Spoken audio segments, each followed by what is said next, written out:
Quais são os instrumentos que você faz essa avaliação? O principal instrumento, além desses daqui, a gente tem que falar que é a mente do operador. O instrumento em si só ele não traz resultado. Independente do instrumento, você tem a sua sensibilidade. Tem que ter um treino mental. A radiestesia precisa de disciplina e treino. Aí você pega um instrumento, e quem mexe o instrumento somos nós, os operadores. Mas são micromovimentos imperceptíveis pelo consciente. Então, o teu inconsciente percebe a radiação, através desse treino, de uma convenção, vai fazer um determinado movimento que eu possa trazer essa informação para o consciente, analisar, e aí ter uma resposta a respeito do que eu estou pesquisando. Entendi. Ela é muito importante para a pesquisa. Tá? Ela não inventa nada, ela descobre o que já existe. Então, os instrumentos são pêndulos. Pêndulo. Né?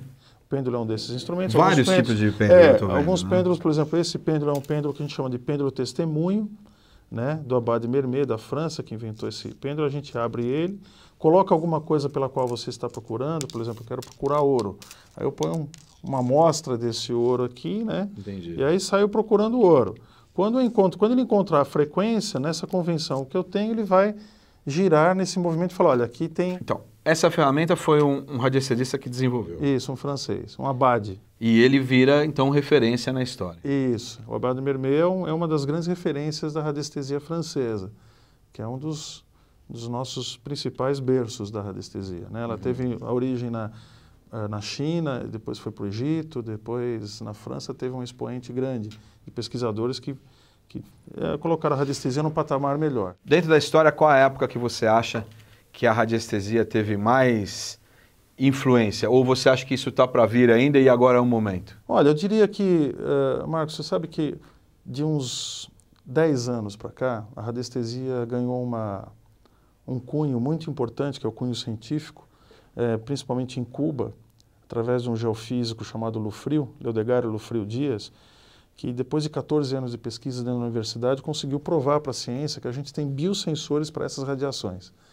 e que os instrumentos radiestésicos poderiam trazer essa informação. Quer dizer, um grande passo, reconhecimento científico. Um reconhecimento científico. E esse reconhecimento, na verdade, inicialmente foi para a área de geologia, porque o pessoal pesquisava minério, petróleo, até teve um cubano que descobriu alguns poços de petróleo, logo ganhou um carro de presente, era um Lada, mas ele ganhou um carro de presente. E depois agora, hoje, você tem lá em Cuba a chancela do Ministério da Saúde para cursos, para médicos, para profissionais de saúde, para usar. Graduação mesmo. Que é uma coisa importante dentro da radiestesia. Então, ela está evoluindo.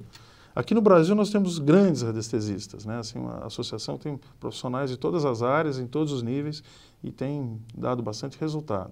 A gente não tem a mesma chancela científica, nós não tivemos tanto tempo para fazer pesquisa numa universidade para fazer isso funcionar da mesma maneira que em Cuba, né? Em alguns países ela é até reconhecida há mais tempo. Alemanha, França. Esse reconhecimento em Cuba virou um reconhecimento mundial.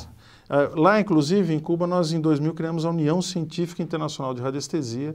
Eu estive presente com outros brasileiros, com vários países, vários cientistas de várias partes do mundo, da Rússia, da Espanha, da Argentina, do Brasil e da Alemanha. Então tem bastante gente aí engajada nessa brincadeira. Nós continuamos aqui com o Sérgio Areias, radiestesista, que está passando para a gente algumas informações da radiestesia.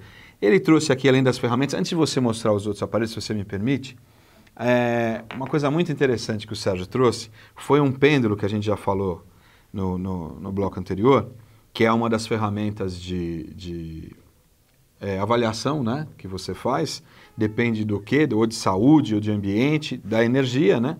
Então, é um pêndulo com uma letra Shin, do nosso alfabeto hebraico. A gente sabe, quem tem contato com a Cabala, sabe que todas as letras hebraicas são letras que trazem sua energia.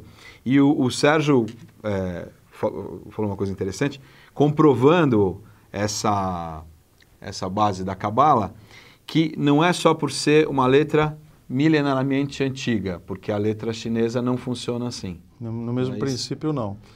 Um radiestesista francês chamado Jean Bardet descobriu, né, ele faleceu em 89, mas ele descobriu que as letras hebraicas, nessa forma quadrada antiga, impressa dessa forma, emitem aquilo que você escrever. Então você consegue, por exemplo, uma das coisas que a gente tem alguns pêndulos, escrito assim, brotará água, em hebraico, né?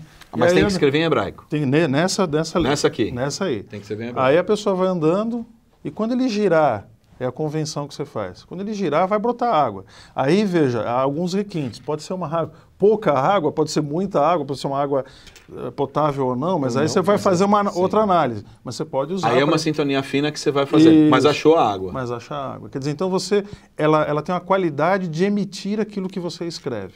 E sempre a letra Shin. Não, outras letras. Pode ser outras letras. Outras letras. É que, por coincidência, Eu o te Shin trouxe esse é uma aqui. letra do Shaddai, que é uma letra sagrada que representa Deus, né? Então, eu achei interessante. E o outro pêndulo aqui, só para a gente não perder o link do nosso programa Lechaim, está aqui com o Shema Israel, que é a nossa principal reza, definindo a unidade, né, de Deus. Os judeus foram o primeiro povo monoteísta. Essa é a nossa principal reza, que vai nas mezuzot, nos umbrais. Então está aqui mais um pêndulo ligado à nossa religião, a Kabbalah, né? Porque aqui está o Shema Israel. Essa aqui tem alguma especificação? Veja, eu ganhei essa de um radiestesista mexicano e eles usam isso para pesquisa na área espiritual lá. Né? Eu ganhei como assim, achei muito interessante essa associação da energia e, obviamente, de toda essa estrutura religiosa, né, de todo o conhecimento da Kabbalah, num pêndulo que possa ser comparado com frequências do ambiente, com frequências que, na verdade, podem analisar e trazer à luz algumas coisas que a gente não consegue apenas com a razão. Agora, você guarda ele por curiosidade ou você usa? Não, eu não uso ele porque eu não tenho grandes conhecimentos da Kabbalah. Mas você teria que ter tem que ter um link, como você diz, o software, né? Tem que ter o software instalado, exato. Mas muito interessante. Eu desconhecia, está aqui dentro de umas opções de pêndulo que o Sérgio Areias trouxe para a gente ver. Lembrando, o Sérgio é vice-presidente da ABRAD, que é a Associação Brasileira de Radiestesia e Radiônica. Isso. Então nós estamos falando aqui com um bambambam, com um expert da área.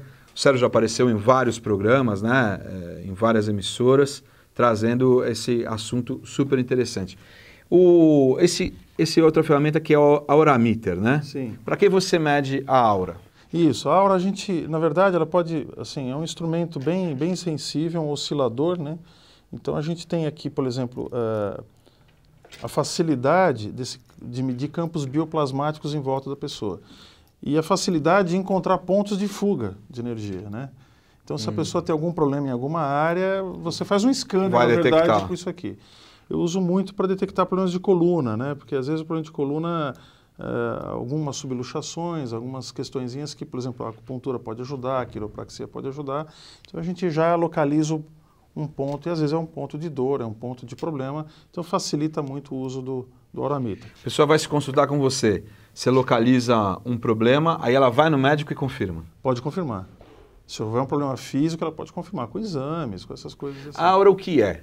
É reflexo da nossa energia? É um campo entre o físico e o sutil, mas ele é físico, né? Os russos descobriram isso, né? O casal Killian com fotografias. Né? Com que tem aquela fotografia da aura, Mas é um campo que a gente chama de bioplasmático, é um campo físico mesmo, que o corpo emite frequências que visivelmente a gente não vai enxergar, mas que ainda está dentro do campo biofísico, né? Mas tem alguns médiums que têm essa... e alguns instrumentos que já conseguem fazer análises bem... Tem o Peter Mandel, que é um profissional de saúde na Alemanha, que tem um equipamento que faz análise, inclusive dando dados diagnósticos baseado em fotografia de aura, né, que é um trabalho muito completo, tirar a aura de todos os dedos da mão, todos os dedos do pé, e aí indica até datas. Muito curioso o trabalho.